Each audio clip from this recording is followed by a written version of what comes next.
Olá, vamos para uma aula sobre vertebrados na classificação, no caso dos anfíbios. Eu já fiz a aula de vertebrados peixes e agora vamos para anfíbios.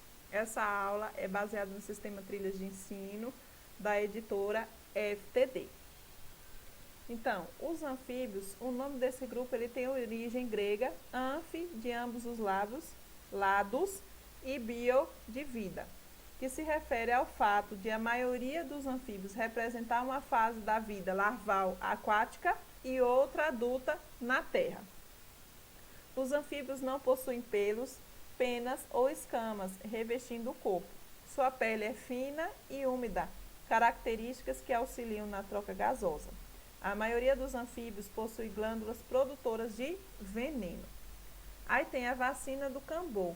Na Amazônia brasileira, existe uma perereca conhecida por alguns povos indígenas como cambô ou campu.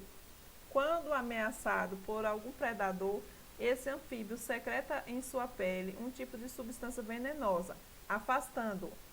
Os indígenas da língua pano, como o Quituquina e o Caxinauá, utilizam essa substância para fortalecer o corpo contra doenças e afastar o panema, ou seja, a má sorte. Então, eles utilizam o veneno que essa perereca cambô ela faz, né? Ela elimina quando está se sentindo ameaçada. Eles utilizam para afastar as doenças e para afastar a má sorte. Então, vamos falar da evolução. Há cerca de 360 milhões de anos, a maioria dos seres vivos da Terra vivia na água. Foi nessa época que se desenvolveram os primeiros vertebrados com capacidade de se locomover sobre o solo. Para que um animal vertebrado viva sobre o solo, a locomoção e a sua sustentação de seu corpo precisam ser adaptadas à vida na Terra. Além disso, na presença do ar, são necessárias algumas adaptações de alguns órgãos, como os pulmões e os rins, que permitem as trocas gasosas e a excreção. Os anfíbios, os répteis, as aves e os peixes são tetrápodes, ou seja, 4 pés. Esses animais evoluíram e são descendentes vivos de um grupo de ancestral de peixes. Há cerca de 360 milhões de anos, iniciou-se a transição do ambiente aquático para o terrestre. Alguns fósseis de vertebrados desse período têm sido descobertos e dão pistas de como aconteceu. Aí tem aí o primeiro, né? O Eusthenopteron. Era um peixe com corpo cilíndrico de focinho curto, com as nadadeiras peitorais, pélvico e dorsal aos pares, e as demais únicas. Alcançava até 1,8 metros de comprimento. Os Panderictis. Os Panderictis era um peixe que não tinha as nadadeiras anal e dorsal e tinha a nadadeira caudal reduzida. Os olhos localizavam no topo da cabeça, o que sugere que habitava águas rasas. O corpo era achatado nas regiões dorsal e ventral e o focinho era longo. Media entre 90 a 1,3 metros de comprimento. O Tiktaalik roseae era um peixe que media cerca de 1,5 metros de comprimento. Ele tinha as escamas nadadeiras pélvicas e arcos branquiais, ou seja, vivia no ambiente aquático. Na região do crânio, o opérculo era reduzido, o que diferenciava dos demais peixes. Com isso, não havia uma estrutura para proteger as brancas. A cabeça possuía mobilidade. O corpo era achatado e a região da cabeça assemelhava-se ao dos crocodilos atuais. Ancosteca. As primeiras formas intermediárias entre os peixes e os tetrápodes foram o Acantosteca e o Ichthyosteca. O Acantosteca era um animal aquático que utilizava a cauda para nadar. Ele apresentava brancas internas similares ao dos peixes.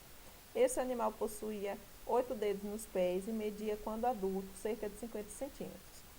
O Ichthyosteca é conhecido como o primeiro vertebrado a viver no ambiente terrestre. Seu crânio, os dentes e a cauda eram semelhantes aos de alguns grupos de peixes. Possuía 7 dedos nos pés e coluna vertebral dividida em região cervical, torácica, lombar, sacral e caudal. Quando adulto, media cerca de 1 metro de comprimento. Então, aí vimos a evolução dos animais aquáticos para a adaptação a viverem na terra. Aí nós vamos ver a classificação dos anfíbios. E a primeira classificação, né, que são 3 aí, o primeiro que nós vamos falar, o primeiro grupo dos anfíbios vai ser os anuros.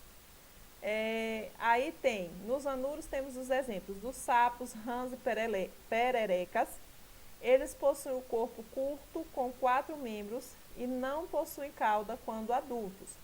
Os anuros possuem locomoção bastante modificada dentro de sua classe, podendo locomover por saltos, pode nadar, pode caminhar, conforme a estrutura dos membros. Os anuros que se locomovem saltando possuem membros posteriores mais alongados e aplicam na superfície a força necessária para saltar. Já os anuros que locomovem nadando possuem membranas entre os dedos dos membros posteriores. Ao movimentá-los para nadar, essas membranas vão ficar esticadas, auxiliando a impulsionar o corpo do animal para se locomover lá na água. E os anuros arborícolas possuem cabeça e olhos grandes, cintura fina, membros longos e ventosos nos dedos. Quanto à alimentação, a maioria dos anuros não possui dentes. Os girinos se alimentam de algas e micro-organismos que estão na água. Já os adultos vão se alimentar de animais vivos, como insetos, vermes e pequenos moluscos, porque eles estão na terra, né? Algumas espécies de grande porte podem se alimentar de pequenos vertebrados também, como peixes, aves, mamíferos e até outros anfíbios. Para se alimentar, os anuros utilizam a língua pegajosa, que a gente conhece bem, né? A língua do sapo, que a gente já viu. A língua dos anuros, ela fica presa na parte anterior do maxilar. Ao se alimentar, esses anfíbios projetam para fora da boca em direção à presa com grande velocidade, a língua. Por ser recoberta por uma substância pegajosa, a língua adere à presa, sendo em seguida rapidamente recolhida para o interior da boca. O trato digestório dos anuros é formado por boca, faringe, esôfago, estômago, intestino delgado, grosso, cloaca. Os anfíbios, assim como os peixes, também têm os órgãos que auxiliam na digestão, que aí é fígado e pâncreas. Então, vai ter o quê? Sistema digestório completo também. Aí, os anuros, eles têm sexos separados e a fecundação vai ser externa, vai ser na água ali. Aí, vamos ver aí esse esquema de reprodução. O macho vai segurar o corpo da fêmea, vai liberar seus gametas no ambiente, onde vai ocorrer a fecundação. Os ovos são depositados em locais úmidos para serem protegidos da dessecação, para eles não secarem.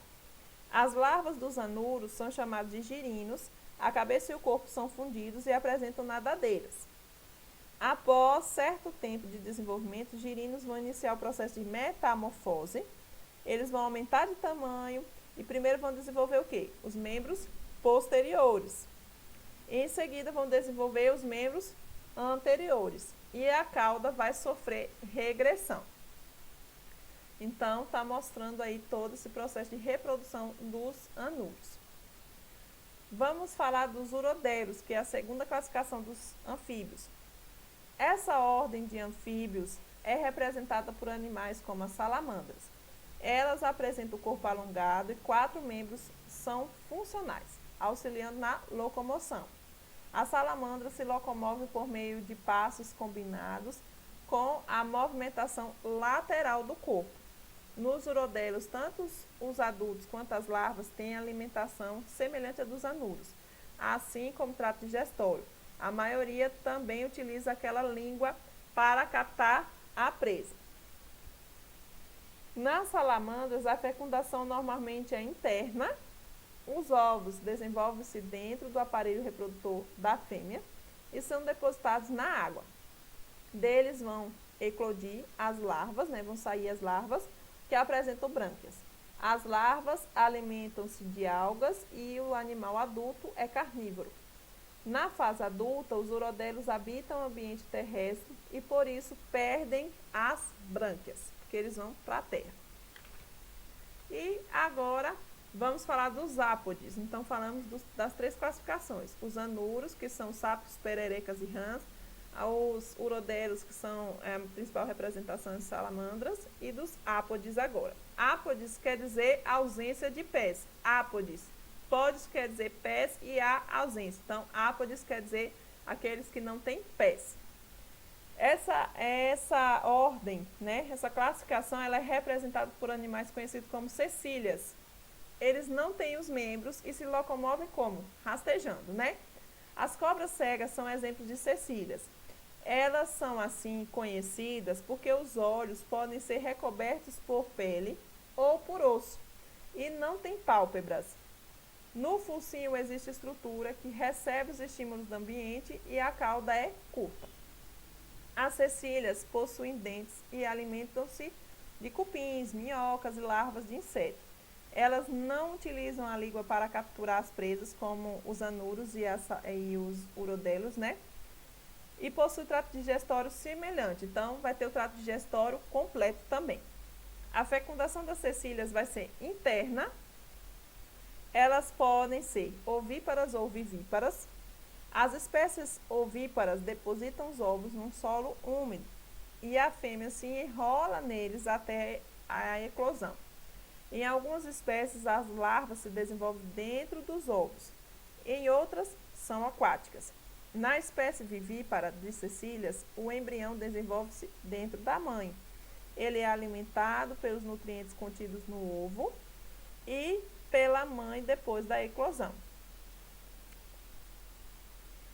Os anfíbios podem respirar de três diferentes maneiras: respiração branquial, que é pelas brânquias, tegumentar, que é pela pele, ou por meio de pulmões, que vai ser respiração pulmonar. Na fase larval, a respiração ocorre pelas brânquias, que, diferentemente da dos peixes, são externas ao corpo do animal. Ao atingir a fase adulta, as brânquias desaparecem e os pulmões se desenvolvem. Em algumas espécies, as salamandras continuam a respirar por meio de brânquias externas ao corpo na fase adulta, como ocorre com o axolote. A maioria dos anfíbios respira parcialmente por meio da pele, que tem muitos vasos sanguíneos e glândulas que mantêm sempre úmida. Algumas salamandras não possuem brânquias nem pulmões e respiram exclusivamente pela pele. A respiração pulmonar dos anfíbios ocorre por meio de duas estruturas em forma de sacos que ligam, aqui está mostrando, ó, que ligam a faringe. Aqui, ó, vamos ver o esquema da respiração aí desse sapo que está enumerado. Na inspiração dos anfíbios, enche a parte inferior da cavidade bucal com o ar do meio externo, que entra pelas narinas. Em seguida, o anfíbio pressiona o assoalho da cavidade bucal, que empurra esse ar contido nela para os pulmões. Por fim, o ar se encontra nos pulmões, é liberado para fora do corpo por meio das narinas. Em sua maior parte, o ar proveniente dos pulmões não se mistura com o ar que vem da cavidade oral. Então, ele puxa o ar pela boca, fica ali no assoalho, né, da cavidade bucal. Depois, ele empurra, nesse assoalho, ele empurra o ar que vai para os pulmões. Lá nos pulmões tem ali a troca gasosa, né, tudo certinho. E aí depois é liberado pelas narinas. E não tem o encontro entre os dois gases aí, né? Vocalização dos anuros. Aquele sonzinho do sapo que a gente ouve, né? Dos sapos, das pererecas que a gente ouve. A vocalização, ou seja, a produção de sons, é uma característica importante para os anuros, pois auxilia na reprodução. Por exemplo, os machos existem sons a fim de atrair as fêmeas. Eles emitem esses sons, né? Os sapos aí, para atrair as fêmeas para a reprodução.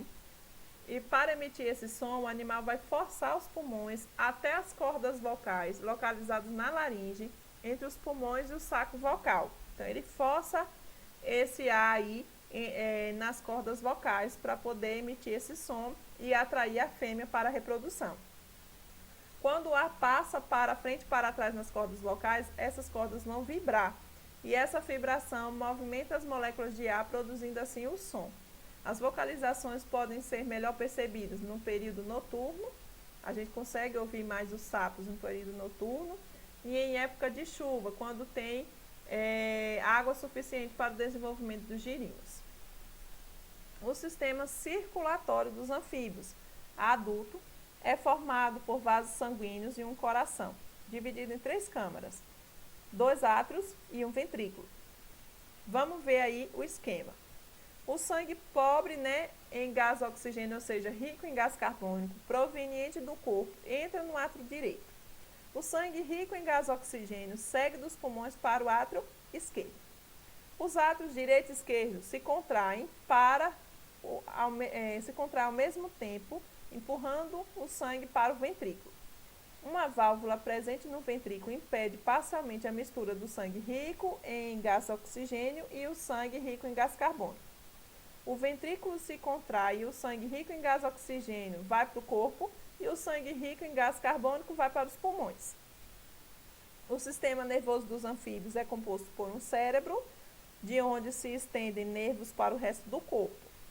Aí eu vou falar de uma experiência. Quando eu fazia a faculdade de nutrição, eu fiz 3 semestres, na aula de fisiologia, o professor, na época que eu acredito que podia, que era liberado, o professor de fisiologia, nós fomos para o laboratório de fisiologia, ele pegou um sapo, eu acredito que era uma rã, ele pegou ali uma rã, ele cortou a ligação entre o cérebro e a coluna vertebral daquela rã e começou a pinçar nas patas daquela rã, e ela mesmo assim, mesmo sem ter a ligação com o cérebro, a medula espinal, ela trouxe aquele reflexo, porque as patas, quando ele pinçava, a perereca continuava, a rã ali continuava se movimentando.